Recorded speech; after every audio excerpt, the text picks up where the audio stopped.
အားလုံးပဲမင်္ဂလာပါခင်ဗျာကျွန်တော်ရဲ့ channel လေးကနေအားလုံးကိုပြန်လည်ကြိုဆိုလိုက်ပါတယ်ယခုတစ်ခါမှာကျွန်တော်တင်ဆက်ပေးမယ့်ဇာတ်လမ်းလေးကတော့လူယူကြီးဦးရဆိုတဲ့ဇာတ်လမ်းလေးကိုတင်ဆက်ပေးမှာဖြစ်ပါတယ်ခင်ဗျာဒီဇာတ်လမ်းလေးဆိုရင်ဖြစ်ရမှန်ဇာတ်လမ်းလေးတစ်ပုဒ်ဖြစ်ပါတယ်ခင်ဗျာဒါကြောင့်မို့ကျွန်တော်ရဲ့ဇာတ်လမ်းလေးကိုအဆုံးထိလိုက်ပါနားဆင်အားပေးကြပါဦးခင်ဗျာဇာတ်လမ်းလေးမစတင်ခင်မှာကျွန်တော်ရဲ့ channel မှာဖြင့်ဒီလိုဇာတ်လမ်းကောင်းလေးများကိုနေ့စဉ်တင်ဆက်ပေးနေရဖြစ်လို့ကျွန်တော်ရဲ့ channel လေးကိုlike and subscribe လေးနှိပ်ခဲ့ပြီးဖို့အထူးပဲမေတ္တာရက်ခံပါတယ်ခင်ဗျာဒါဆိုကျွန်တော်တို့ဇာတ်လမ်းလေးစလိုက်ကြအောင်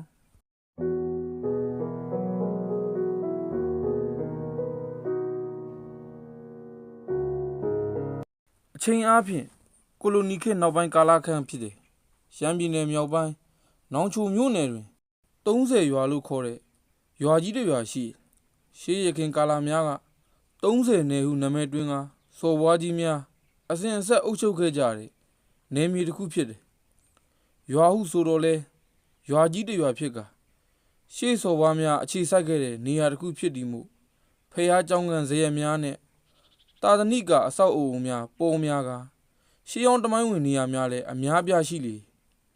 30ရွာဤမြောက်ဘက်တွင်တော့ရှေးရခင်ကတည်ရှိခဲ့တဲ့တင်းញိုင်းမြေများလည်းတည်ရှိတယ်။ထိုတင်းញိုင်းမြေများဟာရခင်ကရာဇဝတ်သားများကိုစီရင်မြုပ်နှံခဲ့တဲ့အကျဉ်းသားတင်းញိုင်းကုန်းနှင့်ထိုတင်းញိုင်းကုန်းဤတစ်ဖက်ချမ်းတွင်တော့တနယ်တကြီးမှလာရောက်လဲပတ်ကြသူများအကြောင်းရင်းတစ်ခုခုကြောင့်တိမ်မာသွားတဲ့အခါမြုပ်နှံကြတဲ့ဧတင်းញိုင်းလို့လည်းခေါ်ကြပြန်တယ်။အဲဒီဧတင်းញိုင်းတစ်ခုလည်းရှိပြန်တဖန်ရွာ၏အနောက်ဘက်တွင်တော့ကင်းကုန်းကြီးကိုခေါ်တဲ့ကုန်းတစ်ခုရှိကထိုကုန်းကြီးကိုဖျက်တမ်းစီးဆင်းနေတဲ့စမ်းကြောင်းလေးတစ်ခုရှိ၍တရားတစ်စင်းထိုးတာထိုတရားကြီးကိုကင်းကုန်းတရားကြီးဟုခေါ်ကြတယ်ထိုတရားကြီးအစင်းလမ်းတစ်ဖက်တွင်တော့ကြေးရွာအတွင်းမှလူကြီးသူမများတည်ဆုံးတဲ့အခါမြုပ်နှံကြတဲ့လူကြီးတင်းញိုင်းရှိကလမ်း၏တစ်ဖက်ချမ်းတွင်တော့ကလေးတငယ်များတည်ဆုံးကြတဲ့အခါမြုပ်နှံကြတဲ့ကလေးတင်းញိုင်းတစ်ခုရှိ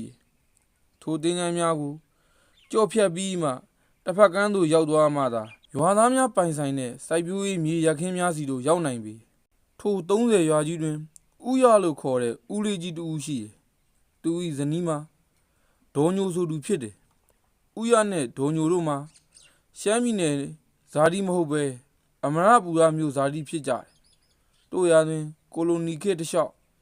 ရေကြီးရာမျက်နှာပေါက်ရာပြောင်းရွှေ့နေထိုင်ရင်းနောက်ဆုံးတွင်တော့30ရွာတို့ရောက်လာကြခြင်းဖြစ်ကြတယ်ဥရမှာဗမာပိတာသည်ရုပ်တွင်ရှိပြီးထောင်မုံထွားကြမ်းကြမ်းနေဖြစ်ကာနှကမ်းမွေးများကာကြီးရှိသည်စိတ်တော်ရာကောင်းပြီးပျော်ပျော်နေတတ်သူလည်းဖြစ်တယ်အရက်မူးလာတဲ့အချိန်မျိုးတွင်တော့တွေးဆိုးတတ်ပြီးအရက်မူးသည့်အခါမျိုးတွင်ကျွဲရိုက်သည့်ကြိမ်လုံးကြီးတစ်လုံးကိုင်းကာ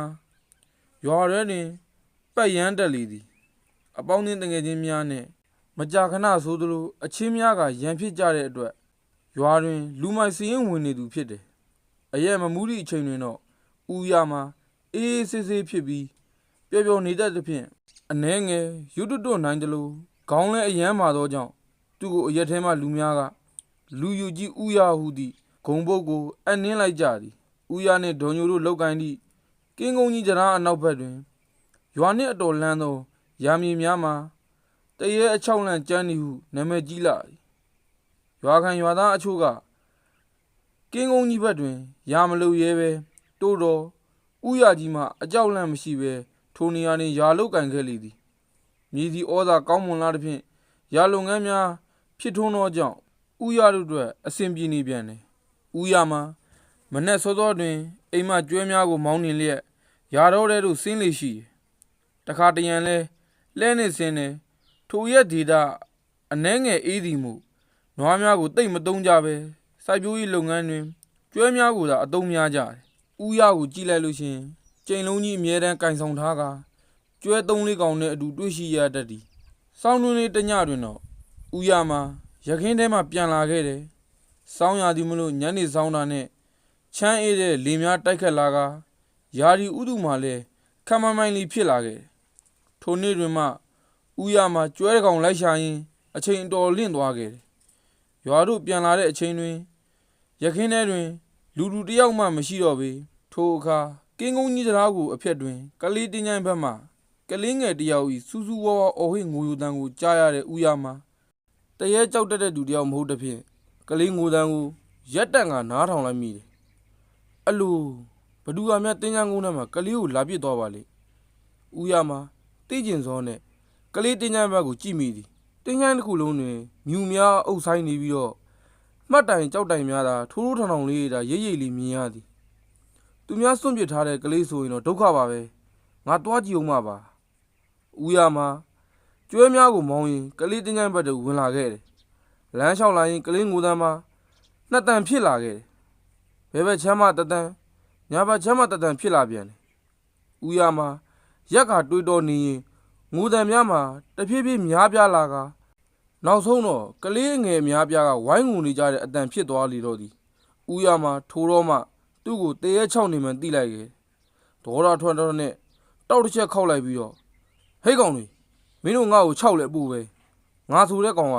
တရေဆိုတဲ့တရဝါကိုလုံးဝကြောက်တတ်တဲ့ကောင်မဟုတ်ဘူးကွာဦးရမှာပြောဆိုပြီးကျွဲများကိုရွာဘက်ပြန်မောင်းလာခဲ့ထိုအခါတွင်မင်းစာရန်အရေးတစ်သေးကလေးကကျွဲများကိုဥကောင်းမှဆွဲကာတင်းချမ်းကုန်းအတွင်းသို့ဆွဲလင်သွားလေသည်ကျွဲနှကောင်ကလည်းထိုအရေးဆွဲသည့်အတိုင်းအပြေးလာလိုက်ပါသွားကြသည်ဦးရမှာဒေါသထွက်နဲ့ကျွဲနှကောင်အနောက်သို့ပြေးလိုက်ခဲ့တယ်ကျွဲနှကောင်မှာကလေးတင်းချမ်းကိုဖျက်ပြီးရဲ့နောက်တင်းချိုင်းနောက်ဘက်တွင်ကွင်းဆက်နေရာရှိအလွန်ကြီးမားတဲ့ခံတက်တစ်ပင်ကြီးတစ်ပင်အနီးသို့ရောက်လာခဲ့တယ်ခံတက်ပင်ကြီးသို့ရောက်လာတဲ့အခါငိုတံများပုံမူကျဲလောင်လာသည်ဦးရကတေချာနားဆိုင်ထောင်သောအခါငိုတံများမှာခံတက်ပင်ချင်းရင်းရှိတစ်ခေါင်းပေါက်ကြီးတစ်ခုအတွင်းမှာတိုးထွက်လာသည်ကိုတွေ့ရသည်ဦးရလည်းဒေါသထွက်နှင့်ငါ့ကိုလည်းခြောက်ချင်တယ်ငါကျွဲနှကောင်ကိုလည်းအပိုင်သိမ်းချင်တယ်ပေါ့ဟုတ်လားမင်းတို့ငါအကြောင်းကောင်းကောင်းသိမယ်ဟဲ့ဦးရမှာပြောဆူနဲ့အနားတွင်ရှိတဲ့တိရွက်ချောက်များကိုစုဆောင်းလိုက်ပြီးတစ်ခေါင်းပေါက်ကြီးအတွင်းသို့ထိုးထည့်လိုက်သည်တစ်ခေါင်းပေါက်ကြီးမှာ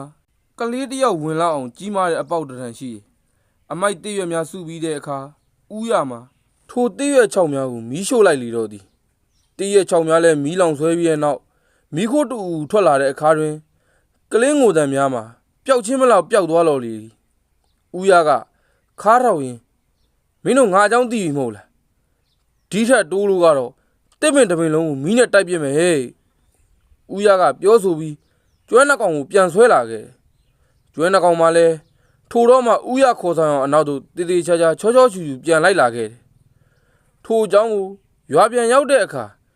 ရွာထိပ်ရက်ဆိုင်တွင်ပြောဆိုဖြစ်ကြလေသည်ရွာသားများမှာဦးရပြောဆိုဒီကိုကြားတဲ့အခါအလွန်အံ့အားသင့်နေကြသည်ဟာအဲ့ဒီနေရာကိုလူတွေကကြက်ကုန်းမင်းစာကုန်းလို့ခေါ်ကြတာကွာမင်းမလို့မကြောက်မင်းကိုတယောက်တည်းလိုက်သွားရတယ်လို့ကွာဦးရမှာအရက်တစ်ခွက်ကိုမောလိုက်ရင်လိုက်သွားရုံနဲ့မကဘူးကွာဒီကောင်တွေအော်ငုံနေကြတဲ့တစ်ခေါင်းပေါက်ကိုပါမီးခိုးမိုင်းတိုက်ခဲ့သေးတယ်ကွာငရကတော့လှုပ်ပြီးဟေးဒါနဲ့မင်းစာတွေလိုက်လာပြီးတော့မင်းကိုဂုတ်လာချိုးမှမကြောက်ဘူးလားကွာဦးရကမှုန်တီတီနဲ့လာသမ်းပါကွာတူသေးကိုသေးဘယ်ကောင်ကပူကြောက်ဖို့ကောင်းလဲဆိုတာပြရသေးတာပေါ့ကွာရွာသားများမှာဦးရကိုချီးကျူးတဲ့သူတွေရှိသလိုကဲ့ရဲ့ပြစ်တင်သူတွေမျိုးလည်းရှိကြတယ်နောက်နေ့မနေ့ပိုင်းတွင်တော့ဦးရပြောတာ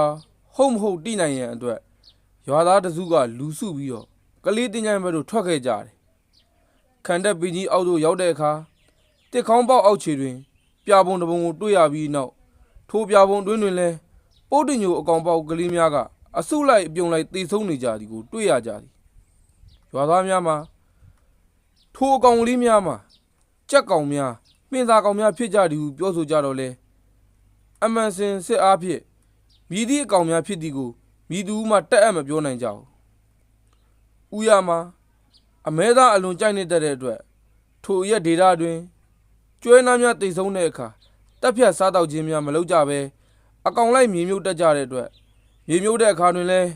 အများမသိစေရန်ညမိုးချုပ်တဲ့အချိန်မှတိတ်တဆိတ်မြုပ်နှံကြတယ်သို့သောဦးရတို့လူတတိုက်မှာလည်းသူများမြုပ်ထားတဲ့နေရာကိုမရမကလိုက်လံစုံစမ်းက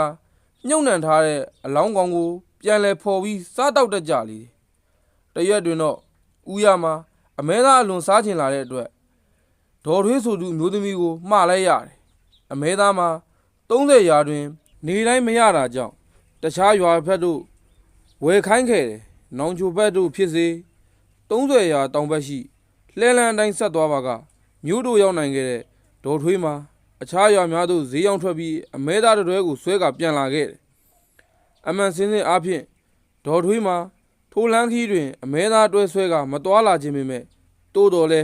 လူမိုက်ကြီးဦးရကမှားလိုက်တာမလို့ဝယ်မလာပြန်ရင်လဲပြဿနာဖြစ်မှာစိုးရင်တဖြင့်ဝယ်လာရခြင်းဖြစ်တယ်အเจ้าမှာ30ရွာတောင်ဘက်လှဲလန်းတနေရာတွင်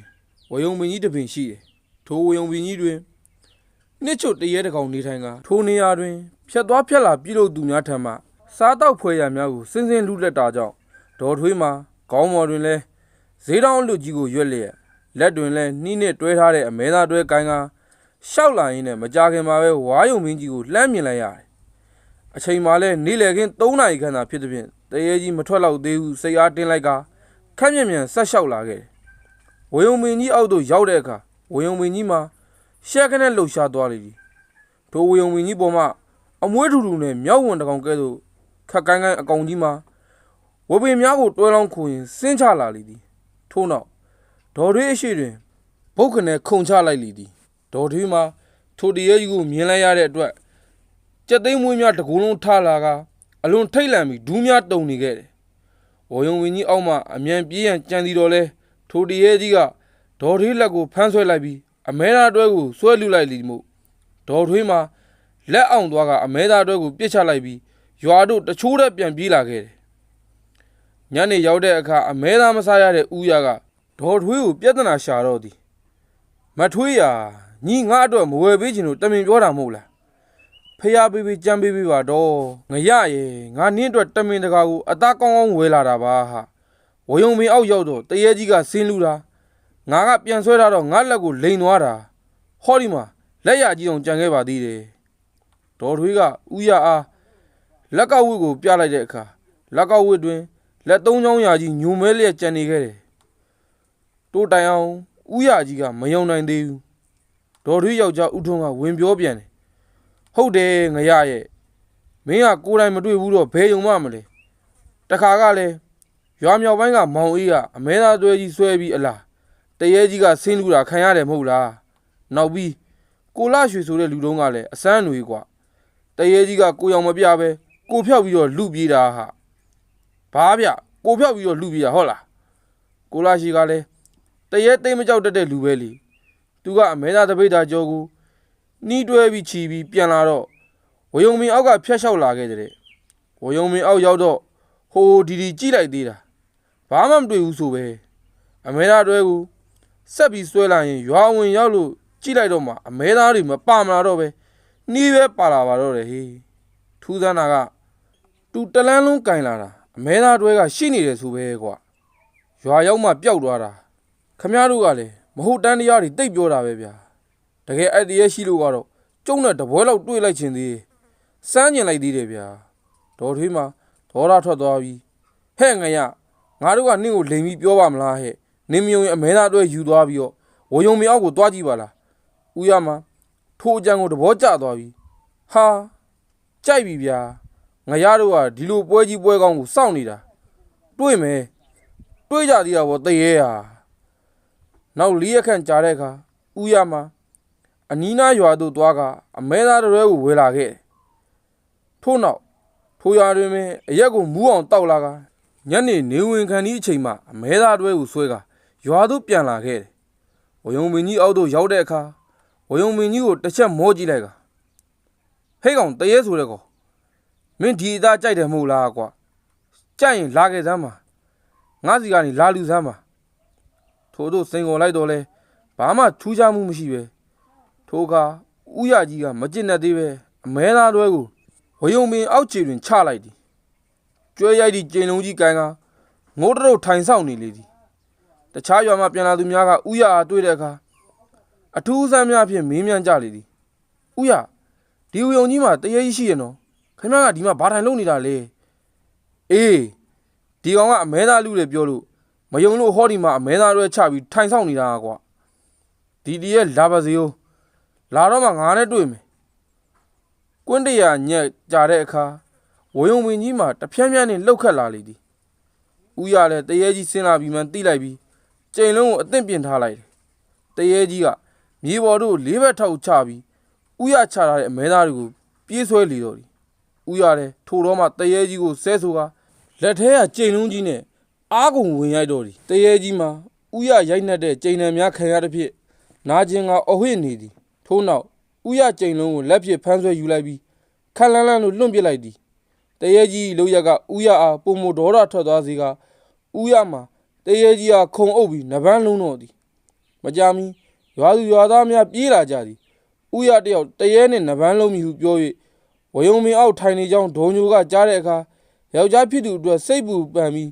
ရွာသားတချို့ကိုခေါ်ဆောင်လျက်ပြေးလိုက်လာခဲ့ခြင်းဖြစ်သည်ရွာသားများရောက်လာတဲ့အချိန်တွင်ဦးရမှာဝယုံမင်းအောက်တွင်တယောက်တည်းထိုင်ကအမောဖြေနေလေသည်ဒေါ်ညိုမှာစိတ်ပူသည်ဖြင့်ဦးရထံသို့ပြေးသွားကကိုရရှင်ဘာဖြစ်သွားသည်လဲဘာမှမဖြစ်ပါဘူးမိမယာဒီတရေတော့ငါနဗန်းလုံးလိုက်တာငါ့ကိုကြောက်လန့်ပြီးတော့အမဲသားတွဲတော်မယူနိုင်ပဲပြေးပြီဟေ့ထို့နောက်ပိုင်းထိုဝယုံမင်းကြီးပေါ်မှာတရေကြီးကိုလူများမတွေးမြင်ရကြတော့ပဲရခင်ကစားတောက်စရာများဆင်းလူခဲ့သည်ကိုခက်ဆက်စိတ်ကြားရတော့ယခုအခါမှာတော့မြည်သည့်အကြံမှမကြားရတော့ဘူးတရေကြီးမှာဦးရကိုကြောက်လန့်ပြီးထွက်ပြေးသွားခြင်းဖြစ်တယ်ဟုရွာသားများကပြောဆိုကြတယ်ထိုနောက်ပိုင်းမှာ30ရာတွင်တရေပြန်ကြောက်ရသည့်ဦးရဟု၍နာမည်ကြီးသွားလေတော့သည်ဦးရမှာတရေကျမ်းတဲ့နေရာများသို့အလောင်းစားဖြစ်သွားရောက်တော့လေဦးရအနိုင်ရသည်ဟုဆိုကြသည်ဈေးကုန်းဟုခေါ်တဲ့အရက်တွင်ဦးရတငယ်ချင်းဦးနေထိုင်ကထိုလူ၏အမည်မှာဦးမွေးဆိုသူဖြစ်တယ်ဦးမွေးကဘာသာခြားတဦးဖြစ်ကဦးရလိုပဲခက်ပေပေခက်တတီလူတဦးဖြစ်တယ်တရက်တင်တော့တငယ်ချင်း2ဦးမှာ30ရွာမြောက်ဘက်ရှိချောင်းကလေးတစ်ခုတွင်ငါးသွားများကြလေသည်ထိုချောင်းကလေးမှာအနှဲငယ်လန်းဒီမို့လှဲဖြစ်သွားကြရသည်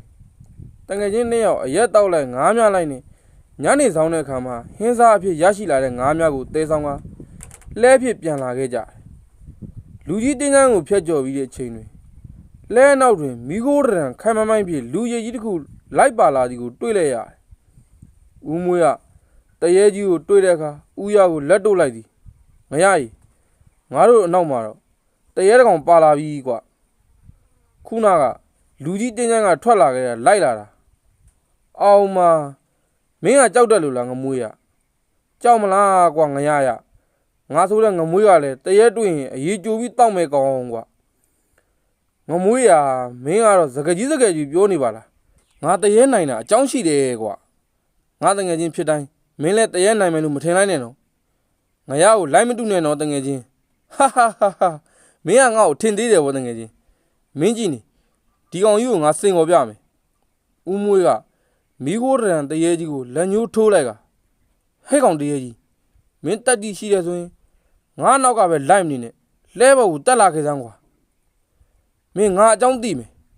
ဦးမွေးပြောဆိုလိုက်တဲ့အခါမှာအရေးကြီးကပြေးလာပြီးလဲဘတို့ဝုန်းဝန်းနဲ့ခုန်တက်လိုက်သည်အရှိန်ပြင်းထန်တဲ့အတွက်ကြောင့်